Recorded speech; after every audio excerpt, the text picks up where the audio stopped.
All right, let's dive into something truly mind-boggling.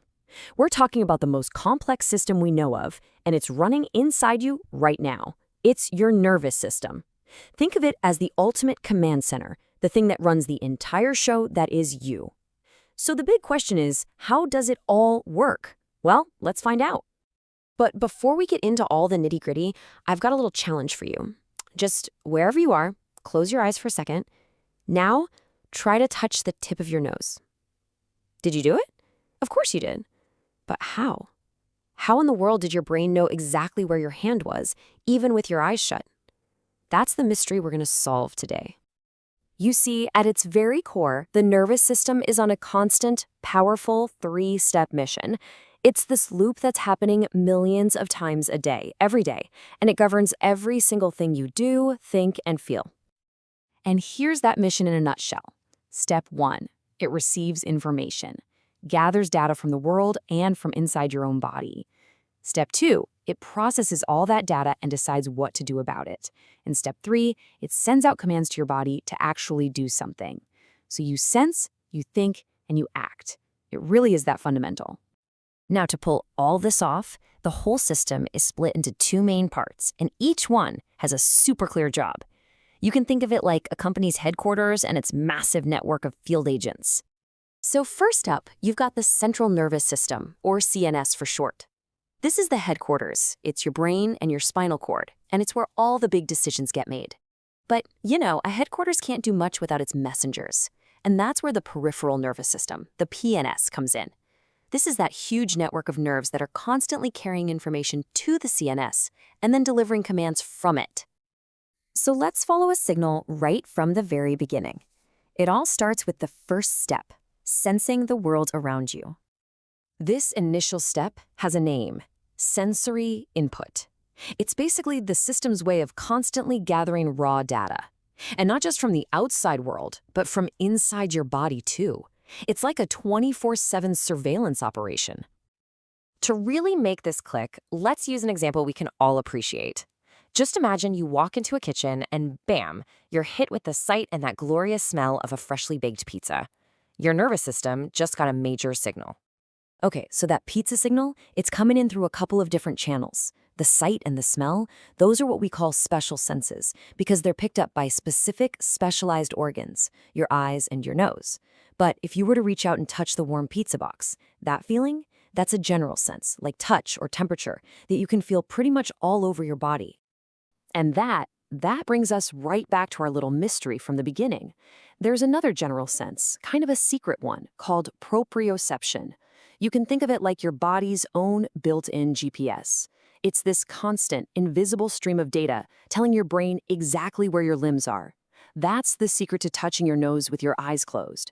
Your brain doesn't need to see. Thanks to proprioception, it already knows. Pretty amazing, right?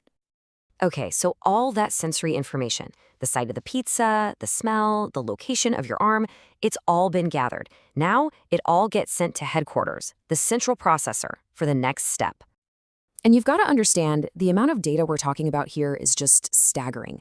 I mean, every single moment, your brain is just flooded with signals. The feeling of your clothes on your skin, the quiet hum of the room, the temperature of the air, it's a nonstop, overwhelming stream. But think about it. Are you consciously aware of all of that? Right now, were you thinking about the feeling of the chair you're sitting in? Or the exact position of your feet? Probably not, right? Not until I just brought it up.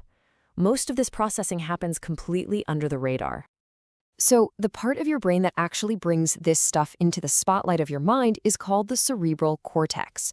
When a signal is important enough, it gets passed up to the cortex, and that's the moment you consciously experience it. It's basically the seat of your awareness. So let's get back to our pizza. That signal hits your cortex, which immediately cross-references it with all your stored memories. It goes, hey, that looks and smells like pizza.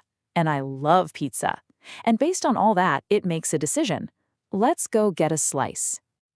So the decision's been made. Yes to pizza. Now it's time for the final step in the mission. Turn that thought into actual physical action by sending the commands back out to the body.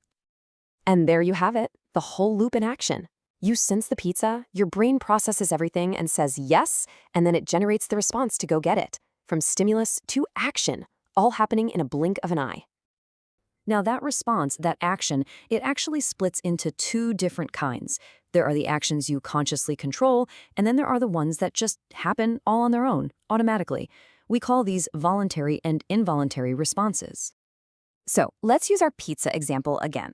Reaching for that slice and then chewing it, totally voluntary. You decided to do that. But did you decide to start salivating or for your heart to beat a little faster with excitement? Nope. Those are involuntary or autonomic responses. Your nervous system just takes care of all that for you behind the scenes. So how does the brain itself, the big processor, actually handle all this complex work?